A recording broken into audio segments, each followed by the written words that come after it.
Tonight we have breaking news just as we come on. President Trump has just revealed a deadly U.S. military strike. The image is just in tonight, the U.S. targeting a boat in the Caribbean. What the president says the vessel was carrying, the military strike, the president says has been deadly. Pierre Thomas standing by with what we've just learned. Also breaking, President Trump late today saying of Chicago, we're going in. The governor there responding tonight after the Armed National Guard in Washington, D.C. and after the National Guard in Southern California. The president says Chicago is next, even as a federal judge rules tonight that the Trump administration broke the law with what it did in California. The Labor Day storms and the fires, the evacuations tonight, a couple swept away in flash floods. Also with hurricane season here, what Ginger Z is watching tonight. The Labor Day shark attack, an 8-year-old boy, the harrowing call to 911, bitten on the leg, airlifted to a hospital, what we've been told about the surgery so far. The childhood prank turned deadly. Tonight, a man is now charged with murder, allegedly shooting and killing an 11-year-old boy who rang the doorbell and ran away. Tonight, victims of Jeffrey Epstein in Washington, D.C., meeting with the Speaker of the House. Their new push tonight to release the Jeffrey Epstein files. What the House Speaker is now saying, and will there be a vote to release the files? Tonight, just weeks after President Trump rolled out the red carpet on U.S. soil for Vladimir Putin, tonight Putin is now in China, joining China's President Xi and North Korea's Kim Jong-un now in China too. The message they're sending to the U.S. and the world. Back in the U.S. tonight, the surveillance police searching for a wedding crasher who they say stole tens of thousands of dollars from a bride and groom, and you'll see it. The alarming images, the race to save a young boy spotted high up on the monorail track at Hershey Park. The suspect dressed as Chuck E. Cheese arrested tonight. You'll hear the audio, what they say to him, what they call him. Tonight, our partners at Nat Geo with actor Chris Hemsworth. His mission to help us all keep our brains sharp, how to fight off cognitive decline, and what he's willing to do about it. And we remember a well-known actor tonight from Dances with Wolves to Green Mile, and now the Powerball tonight, the eye-popping new jackpot. From ABC News World Headquarters in New York, this is World News Tonight with David Muir. Good evening, and it's great to be back with all of you at home after the Labor Day holiday. We do begin tonight here with breaking news. Just a short time ago, President Trump revealing the U.S. launched a deadly military strike in the southern Caribbean. The images just in here, the U.S. targeting a Venezuelan boat. The president says the vessel was carrying illegal drugs, headed for the U.S. The president said just a short time ago, 11 gang members were killed in the strike. The president authorizing military force against drug cartels in recent days, and our Chief Justice correspondent Pierre Thomas leading us off with the breaking news. Tonight, in a major escalation, the U.S. military launching a deadly attack on this suspected drug smuggling boat. President Trump releasing this dramatic video, allegedly of a drug speedboat being destroyed. Over the last few minutes, literally shot out a boat, a drug-carrying boat, a lot of drugs in that boat. According to President Trump, 11 people on board were killed, all alleged members of Venezuela's Tren de Aragua gang, which the president claims operates under the control and approval of Venezuela's president, Nicolas Maduro.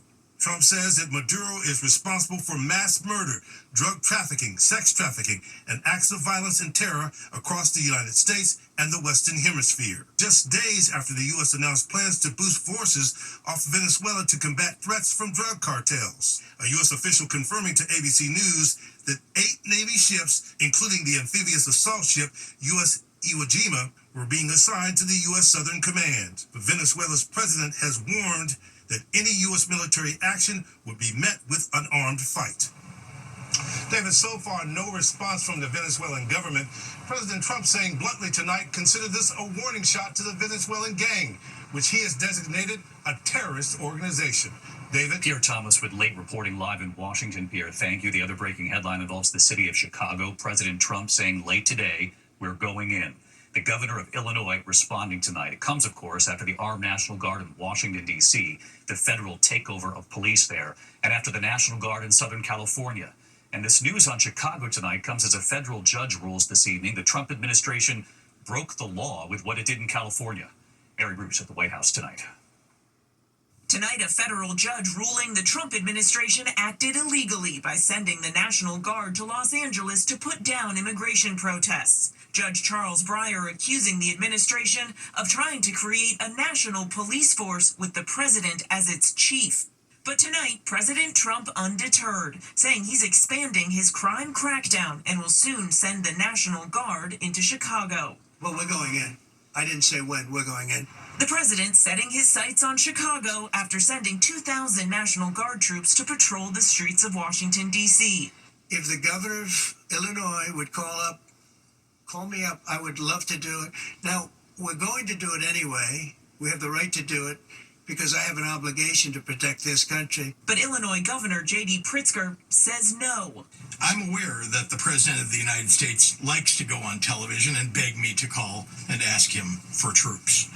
I find this extraordinarily strange, as Chicago does not want troops on our streets. It comes after a violent Labor Day weekend in Chicago. At least 58 people shot, 8 killed. Still, local officials say violent crime is down nearly 22% this year. Pritzker saying Trump just wants power.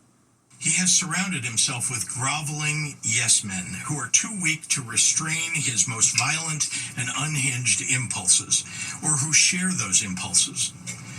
As a governor who cares about the well-being of my people, I can't live in a fantasy land where I pretend Trump is not tearing this country apart for personal greed and power. And David, it's unclear when Trump would send those troops to Chicago, but again, the judge in that court ruling making it clear the federal government is not supposed to use the military for law enforcement. And Governor Pritzker is promising he would fight this in court. David. Mary Bruce live at the White House. Mary, thank you. To the other news this Tuesday night, we're following a horrific shark attack. The Labor Day attack in Key Largo, Florida, an 8-year-old boy. The shark attacking his leg. Tonight here, the harrowing call to 911, the boy airlifted to a hospital, and what we know about the surgery so far. Victor Kendo from Florida tonight. Tonight, an 8-year-old boy airlifted to the hospital in Miami after suffering severe bite wounds from a shark off the coast of Key Largo. Coast Guard, emergency shark bite. The harrowing 911 call coming in just after 3 p.m. Monday. The boy's leg bitten as he and his family snorkeled near Horseshoe Reef, about 4 miles from Key Largo. How bad is the bite? It's bad. I gotta stop the bleeding. People on a diving boat nearby hearing the yells. A good Samaritan helping guide the family's boat 20 minutes to shore where first responders were waiting to board. I've seen a significant amount of blood loss. The injury is significant. Tonight, the sheriff says the boy made it through surgery overnight, adding doctors were able to save his leg. David, authorities say it was likely a reef shark. Tonight, they are praising the quick actions of that good Samaritan. David? No, and we're glad to hear his leg has been saved, Victor. Thank you. From that shark attack over the holiday to the Labor Day storms, tonight the fires and the evacuations underway. The wildfires in the west, the fast-moving 2-2 fire burning across 1,300 acres in Stanislaus County, California. Flash flooding, meanwhile, turning deadly in San Antonio, Texas. Authorities recovering the bodies of a man and woman swept away by the floodwaters. And with hurricane season, of course, still here, what Ginger Z is now tracking tonight. So let's get right to Ginger on all of this. Ginger, good to see you. Hey, good to see you as well, David. Let's start with the heat, and that shows you advisories all the way from Escondido in Los Angeles up through the northern panhandle of Idaho. So it's far-reaching, and it's intense. Extreme heat warnings, both Yakima over to Spokane, but red flag warnings, that high fire danger in the Klamath Basin up through the southern Cascades of Oregon. Now, it's not just daily records from Spokane to Yakima, but all-time September heat that could fall tomorrow and Thursday. That's why they're circled in red there. And then you see those Phoenix numbers from 104 tomorrow to 94. That's partly monsoon, so that's going to cool things off, but you could also see flash flooding with it, and that's why we have flood watches in place for Death Valley National Park up through parts of Nevada. And a quick look at that area of thunderstorms we're watching, David, way out there in the Atlantic. It's got a 70% chance of becoming our next depression, and if it gets a name, it would be Gabrielle. David. We'll track it right here with you, Ginger. Thank you. We turn now to the childhood prank that turned deadly. Tonight, a man now charged with murder, allegedly shooting and killing an 11-year-old boy who rang his doorbell and ran away. Here's our chief national correspondent, Matt Gutman, now. Tonight, a Houston man is now charged with murder, accused of chasing after and killing an 11-year-old boy during a door-knocking prank. Cameras rolling as Houston's major assaults unit took the suspect in for initial questioning. Authorities say around 11 p.m. on Saturday night, 11-year-old Julian Guzman and a group of friends were playing Ding Dong Ditch in a Houston neighborhood, ringing the doorbell of this house and running off. Police say 42-year-old Gonzalo Leon Jr. then ran out of the house with a handgun, firing multiple times down the street, hitting Julian in the back. Shooting just occurred for a little boy that was shy. The 11-year-old seen in this GoFundMe was taken to the hospital and pronounced dead the next day. In my opinion, it doesn't look like any type of self-defense. It wasn't close to the house. David, police say they found a significant number of firearms inside that suspect's home. He's currently being held without bail, and police departments across the country are warning against these kinds of pranks, saying that the defensive responses of homeowners could lead to very dangerous consequences. All right, back up. Thank you. Tonight, several victims of Jeffrey Epstein are in Washington, D.C. They have met with the Speaker of the House. They're pushed to get the Jeffrey Epstein files released. What the House Speaker is now saying tonight, and will there be a vote to release the files? Here's Jay O'Brien. Tonight, as Congress returns to Washington, their first order of business, the Jeffrey Epstein investigation. For more than 2 hours, women who say they were victimized by Epstein meeting behind closed doors with lawmakers, including Speaker Mike Johnson. There were tears in the room. There was outrage.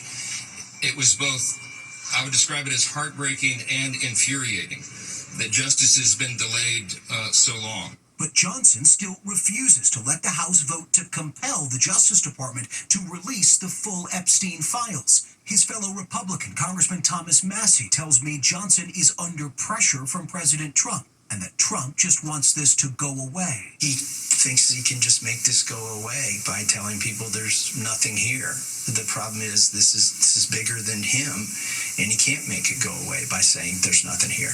Late today, I pressed the Speaker. There are some in your own party, Thomas Massey is one of them, who have said that by delaying a vote, resisting a floor vote on the Epstein documents, that you are protecting the president. What do you say to that? Well, I think that's obvious nonsense.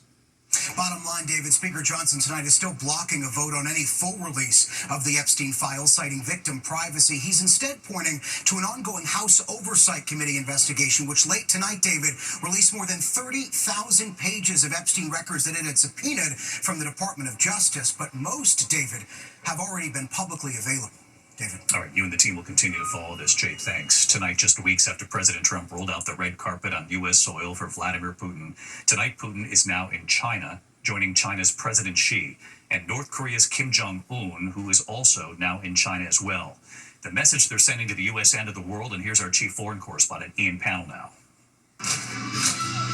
Tonight, just hours before a massive military parade, three of America's top adversaries gather in Beijing, sending a strong message that there's an alternative world order now competing with US domination. Chinese President Xi Jinping welcoming Vladimir Putin, the Russian president calling Xi a dear friend.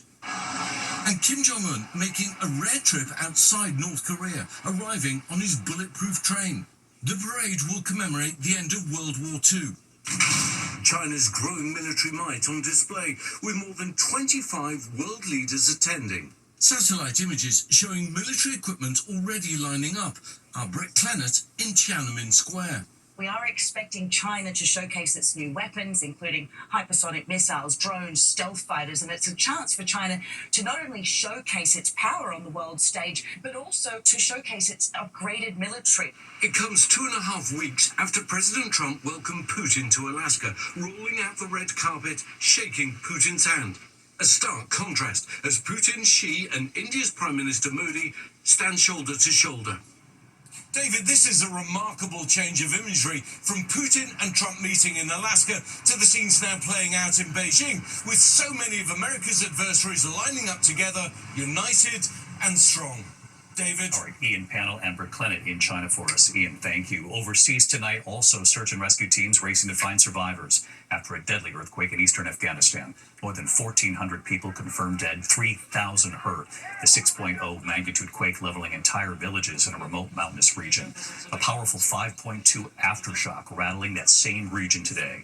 More than 5,000 homes have been destroyed. Back here at home tonight, Google avoiding a court-ordered breakup in its antitrust trial. A federal judge allowing Google to keep its Chrome and Android divisions, but ordering major changes in Google's search engine. including giving rivals access to some of its data stockpile, the government accusing Google of having an illegal monopoly. When we come back on this busy news night, we remember a well-known actor tonight, from Dances with Wolves to Green Mile. Also, this eye-popping new Powerball jackpot, the new number tonight. Look at this. The surveillance police are searching for a wedding crasher who they say stole tens of thousands of dollars from the bride and groom right in the middle of the reception. You'll see it. And then the suspect dressed as Chuck E. Cheese arrested. Tonight here, you'll hear the audio, what they say to him, what they call him, in just a moment here. Tonight, police in Glendale, California are searching for a wedding crasher who they say stole tens of thousands of dollars from a bride and groom. The suspect seen on security cameras right at the reception, even ordering a drink at the bar, grabbing the box with the couple's money and gifts. That couple tonight offering a $5,000 reward for tips leading to an arrest. A dad is being hailed a hero, rescuing a small boy from the monorail tracks at Hershey Park. John Sampson, a veterinarian and father of three, spotting the boy. This kid is walking on the monorail, and obviously panic kind of sits in a little bit. When you have that kind of dad instinct, it doesn't matter if it's your kid or not, it's a child, that you want to make sure they're safe as possible. He said a father's instinct kicked in instead of his fear of heights. What a job. When we come back here tonight, that suspect dressed as Chuck E. Cheese. Tonight you'll hear the audio, what they say to him, and we remember a well-known actor right here tonight. The index of other news, police in Tallahassee releasing video now of that arrest of a suspect who worked as a Chuck E. Cheese mascot. Don't resist. Do not resist. Don't let your hands go. You'll remember police entering the restaurant, handcuffing the suspect. They say he'd been identified as a suspect in a credit card theft investigation. We do have a passing to note tonight. Oscar-nominated actor Graham Greene has died, a member of the Oneida First Nation. Greene, best known for his roles in Dances with Wolves and The Green Mile. Remembered for his humor and honesty, Graham Greene was 73. The Powerball jackpot soaring tonight, now $1.3 billion for tomorrow's drawing, with a cash option of a mere $589 million. Sounds nice.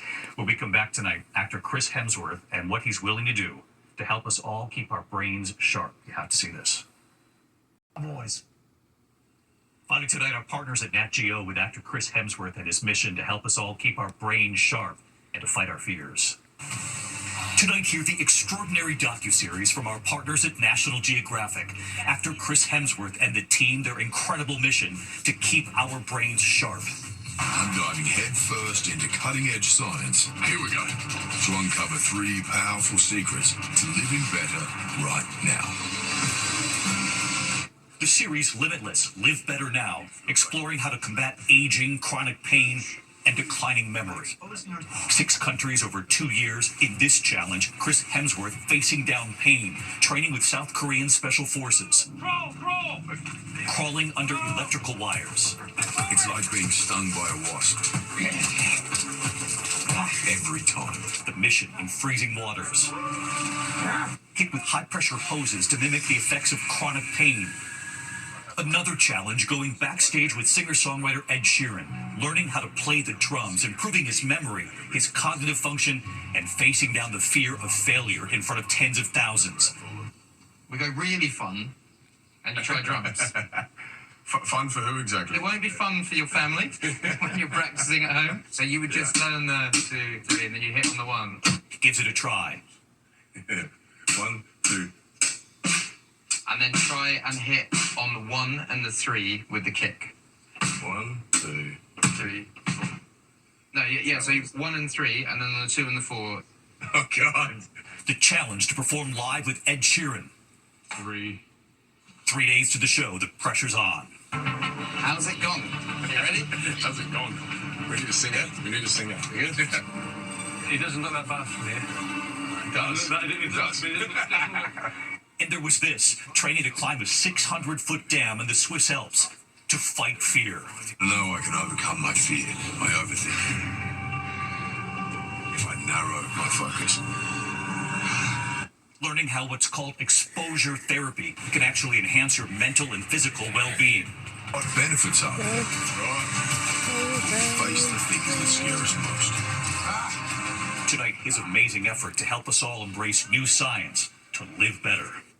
This guy's a beast. It's quite something. You can stream all available episodes of Nat Geo's Limitless, Live Better Now on Disney Plus and Hulu with Chris Hemsworth. I'm David Muir. I'll see you right back here tomorrow night. Until then, good night.